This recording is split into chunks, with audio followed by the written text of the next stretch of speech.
Hello બાળકો, આપણે ધોરણ 6નું ગણિત જેમાં સ્વાધ્યાય 3.6 શીખીએ છીએ. એમાં પ્રશ્ન 1 એમાં શું શીખવાનો છે? આપણે નવો ટોપિક આજે શીખવાનો છે, ગુરુત્તમ સામાન્ય અવયવ. ગુરુત્તમ સામાન્ય અવયવ શોધવાનો છે બાળકો. એમાં આપણે પહેલો સવાલ જોઈએ, 18 અને 48. હવે 18 તો પહેલાં આપણે 18ના અવયવ લખીએ.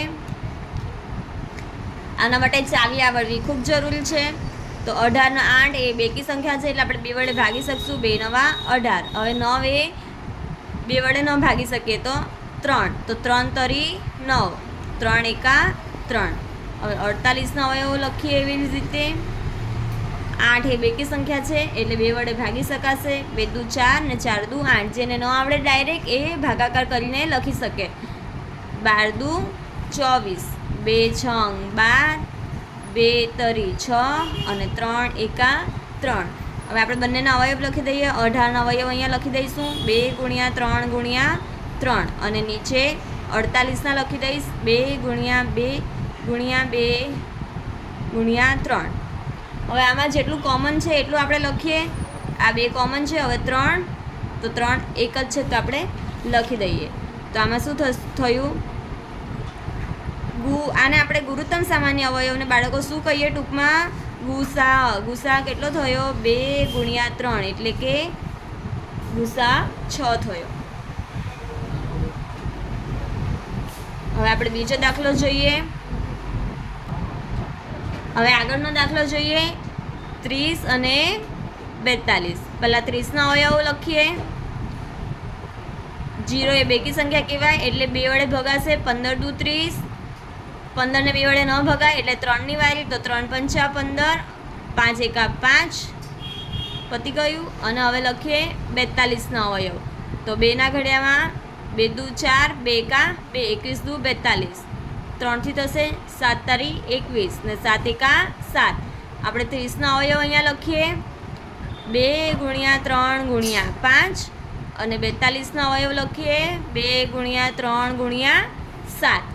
આમાં કોમન કયું છે? 2, 3. તો ગુસા બરાબર 2 ગુણ્યા 3 બરાબર 6. શું થશે બાળકો?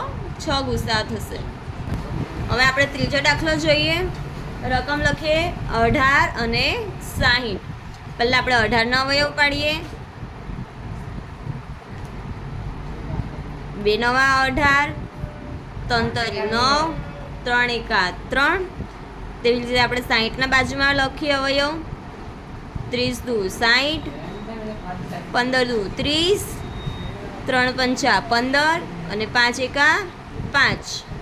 આપણે બંનેના અવયવ લખી દઈએ. 18ના 2 ગુણ્યા 3 ગુણ્યા 3. 60ના અવયવ લખી દઉં, 2 ગુણ્યા 2 ગુણ્યા 3 ગુણ્યા 5. 2 કોમન છે, હવે 2 નથી, હવે 3 છે, તો 3 લખી દઈએ. તો આનું પણ ગુસા શું આવશે છોકરાઓ? ગુસા બરાબર 2 ગુણ્યા 3 બરાબર 6. હવે આપણે ચોથો દાખલો જોઈએ અહીંયા, 27 અને 63. પહેલાં 27ના અવયવ લખી દઈએ આપણે.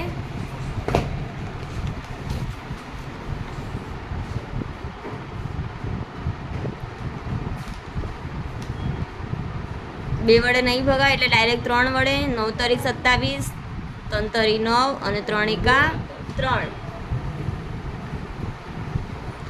63ના અવયવ 2 વડે ન ભાગી શકીએ, ડાયરેક્ટ 3 વડે.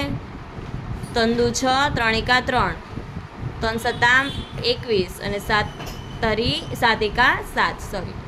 હવે 27ના અવયવ લખી દઈએ અહીંયા, 3 ગુણ્યા 3 ગુણ્યા 3. અને 63ના લખી દઈએ, 3 ગુણ્યા 3 ગુણ્યા 7. 3 કોમન છે, તો ગુસા કેટલો થયો? ગુસા બરાબર 3 ગુણ્યા 3 બરાબર 9. હવે આપણે પાંચમો દાખલો જોઈએ, 36 અને 34. 36ના અવયવ લખીએ અહીંયા.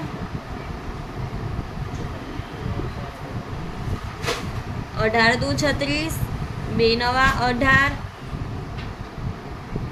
3 9 અને 3 એકા 3. તો 36 ના અવયવ લખીએ 2 ગુણ્યા 2 ગુણ્યા 3 ગુણ્યા 3.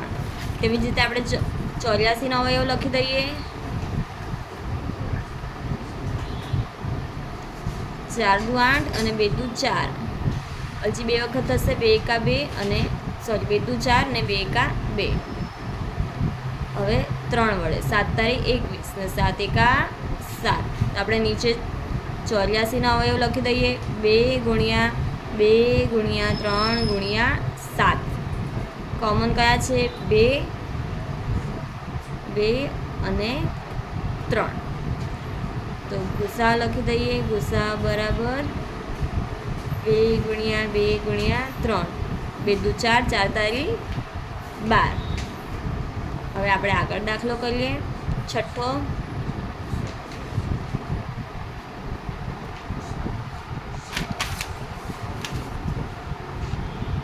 આપણે રકમ લખીએ 34 અને 102. 34 ના અવયવ પહેલાં લખી દઈએ 17 દુ 34 ને 17 ના બીજા એકે અવયવ ન પડે 17 એકા 17. હવે 102 ના અવયવ 2 પંચા 10 અને 2 એકા 2. હવે 2 વડે ન થાય તો 3 વડે 17 તારી 51, 7 એકા 17, 17 દુ 34, 17 તારી 51 અને 17 એકા 17. તો આપણે 34 ના અવયવ પહેલાં લખી દઈશું 2 ગુણ્યા 17 અને 102 ના અવયવ લખી દઈશું 2 ગુણ્યા 3 ગુણ્યા 17. તો 2 કોમન છે અને બીજા 17 કોમન છે. તો ગુસા અહીંયા શું થશે બાળકો 2 ગુણ્યા 17 બરાબર 34. હવે આપણે 7મો દાખલો કરીએ. 7માની રકમ લખીએ 70, 105 અને 175. અહીંયા આપણે 2 દાખલા જોતા હતા, 2 રકમવાળા અને આ 3 રકમવાળા છે. કરવાનું સેમ જ છે. 70 નો અવયવ પાડીએ તો 35 દુ 70. હવે 3 ના ઘડિયામાં ન આવે તો ડાયરેક્ટ 5 ના ઘડિયામાં 5 7 35 અને 7 એકા 7. આના માટે આપણને ચાવી આવડવું ખૂબ જરૂરી છે બાળકો. હજી કહું છું કે જેને ચાવી આવડશે તો જ આ ફટાફટ કરી શકશે. ચાવી આવડવી ખૂબ જ જરૂરી છે. તો આપણને ખબર પડશે કે ક્યારે કયો નંબર કોની સાથે ભાગવાનો છે ઈ. હવે અહીંયા 5 છે, બેકી સંખ્યા હોય તો જ 2 વડે ભાગી શકાય. તો આપણે 3 માટે 5 ને 1 6, તો 6 ને 3 વડે ભાગી શકીએ. તો 3 તરી 9, 1 વધે 3 પંચા 15. હવે 5 વડે ભગાશે 5 7 35 ને 5 7 એકા 7. તેવી જ રીતે 175 ના અવયવ પાડીએ. અહીંયા 2 વડે નહીં ભાગી શકાય. 5 ને 1 7 ને 1 8, 8 ને 5 13. એટલે આને 3 વડે પણ નહીં, ડાયરેક્ટ 5 વડે જ ભગાશે. 5 તારી 15, 2 વધ્યા 5 દુ 10, અરે સોરી 5 5 25. 5 તારી 15, 2 વધ્યા એટલે 25 થયા, તો પાછું 25. હવે 5 7 35 અને 7 એકા 7. આપણે 3 3 ના અવયવ નીચે લખી દઈએ 70 ના પહેલાં 2 ગુણ્યા 5 ગુણ્યા 7.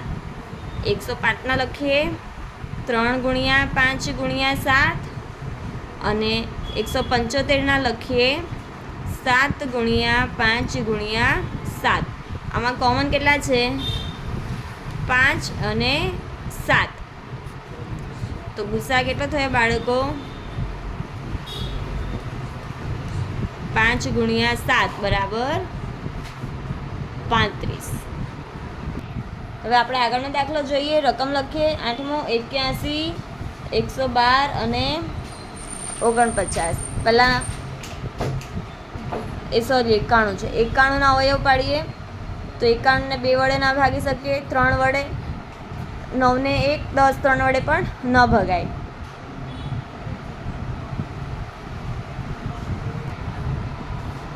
સાત વડે ભાગી શકીએ 13 7 91 અને 13 એકા 13. હવે 112. 2 વડે ભાગીએ 5 દુ 10, 1 વધ્યો 6 દુ 12. પાછું 2 વડે ભગાશે 2 દુ 4, 1 વધ્યો 8 દુ 16, 14 દુ 28, 7 એકા 7. હવે 49ના અવયવ પાડીએ તો 49ના ફક્ત 2 જ અવયવ પડશે. 7ના ઘડિયામાં 7 એકા 7, 7 સત્યા 49 અને 7 એકા 7. આપણે વારાફરતી બધાના અવયવ લખી દઈએ. પહેલાં 91ના લખશું 7 ગુણ્યા 13, પછી 112ના અવયવ લખશું 2 ગુણ્યા 2 ગુણ્યા 2 ગુણ્યા 2 ગુણ્યા 7 અને 49ના અવયવ લખશું 7 ગુણ્યા 7. આમાં શું કોમન છે? 7, 7 અને 7. એના સિવાય કંઈ કોમન નથી, તો આપણે ગુસા લખી દઈશું 7. હવે આપણે આગળ દાખલો જોઈએ. 9મો. આપણે 9માની રકમ લખીએ 18, 54 અને 81. 18ના અવયવ લખીએ તો 2 નવા 18, 3 તરી 9 અને 3 એકા 3. એ રીતે 54ના અવયવ લખીએ 2, 2 દુ 4, 1 વધ્યો 7, 2 સતામ 14. હવે 3 વડે 9 તરી 27, 3 તરી 9 અને 3 એકા 3. તેવી જ રીતે 81ના અવયવ પાડીએ. 3 દુ 6, 2 વધ્યા 7 તરી 21, 9 તરી 27, 3 તરી 9 ને 3 એકા 3. આપણે વારાફરતી બધાના અવયવ લખી દઈએ. પહેલાં 18ના અવયવ લખશું 2 ગુણ્યા 3 ગુણ્યા 3. 54ના અવયવ લખશું 2 ગુણ્યા 3 ગુણ્યા 3 ગુણ્યા 3 અને પછી 81ના અવયવ લખશું 3 ગુણ્યા 3 ગુણ્યા 3 ગુણ્યા 3. કોમન શું છે આમાં? 3, 3, 3.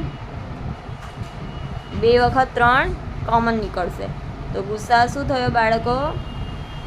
3 ગુણ્યા 3 બરાબર 9, 3 તારી 9. હવે આપણે આગળ રકમ લખીએ 10મા દાખલાની 12, 45 અને 75. આપણે 12ના અવયવ લખીએ. પહેલાં 2 છંગ 12, 2 તરી 6 અને 3 એકા 3. હવે 45નો અવયવ અહીંયા લખીએ 3 એકા 3, 1 વધ્યો 3 પંચા 15 તરી 45, 3 પંચા 15 અને 5 એકા 5. તેવી જ રીતે 75ના અવયવ લખીએ 3, 25 તરી 75, 5 એકા 5 5 25 ને 5 એકા 5. વારાફરતી બધાના અવયવ લખી દઈશું. 12ના અવયવ શું થયા? 2 ગુણ્યા 2 ગુણ્યા 3. 45નો અવયવ પડશે 3 ગુણ્યા 3 ગુણ્યા 5. 75ના અવયવ શું થશે? 3 ગુણ્યા 5 ગુણ્યા 5. કોમન શું નીકળે છે બાળકો? 3, 3 અને 3. તો ગુસા શું થયું બાળકો? 3. મને આશા છે કે તમને ગુસા સમજ પડી હશે. હવે આપણે પ્રશ્ન 2 જોઈએ. પહેલો જોઈએ કે 2 ક્રમિક સંખ્યાનો ગુસા. ક્રમિક સંખ્યાનો ગુસા હંમેશા શું મળે બાળકો? 1 જ મળે. શું મળે? 1. આ વસ્તુ યાદ રાખવાની કે 2 ક્રમિક સંખ્યા એટલે એમાં કંઈ કોમન ના નીકળે, તે શું હોય? એમાં 1 ગુસા મળશે. હવે 2 ક્રમિક, હવે અહીંયા કીધું છે કઈ સંખ્યા? 2 કી સંખ્યા હોય તો 2 મળે. શું મળે? 2 મળશે. અને 2 એકી સંખ્યા હોય તો 1 મળે. પડી ગઈ સમજ બાળકો? આ વસ્તુ યાદ રાખવાની છે. હવે આપણે આગળનો દાખલો જોઈએ. આપણને શું કીધું છે કે અવિભાજ્ય અવયવો દ્વારા 2 સહ-અવિભાજ્ય સંખ્યાઓ 4 અને 15નો ગુસા આ પ્રમાણે શોધ્યો છે. સંખ્યા આપી છે 4 અને 15, એનો ગુસા શોધ્યો છે. 4નો અવયવ કીધા છે 2 ગુણ્યા 2 અને 15ના કીધા છે 3 અને 5. કારણ કે આ અવયવમાં કોઈ અવિભાજ્ય સામાન્ય નથી. બરાબર છે? આમાં કોઈ સામાન્ય અવયવ નથી, એટલે 4 અને 15નો ગુસા શૂન્ય કહેવાય. બાળકો શૂન્ય કહેવાય ના. શૂન્ય તો ક્યારેય અવયવ પડે જ નહીં, 1 પડે. કેટલા પડે? શૂન્ય ન હોય પણ 1. એટલે શું આ જવાબ સાચો છે? તો ના. આ જવાબ શું છે? ખોટો છે. તો આ જવાબ સાચો નથી, તો ના. અને ગુસા શું હોય? હંમેશા કોમન નથી નીકળતા. આમાં આ 2 ગુણ્યા 2 છે અને 3 ગુણ્યા 5, આમાં કાંઈ કોમન નથી. એટલે કે 1 તો કોમન જ હોય, 1 હોય જ. એટલે શૂન્ય ક્યારેય ના હોય. શું હોય? શૂન્ય ક્યારેય ના હોય, પણ કયો હોય? 1 હોય. પડી ગઈ સમજ બાળકો? હવે આપણે આગળનું સ્વાધ્યાય જોઈશું.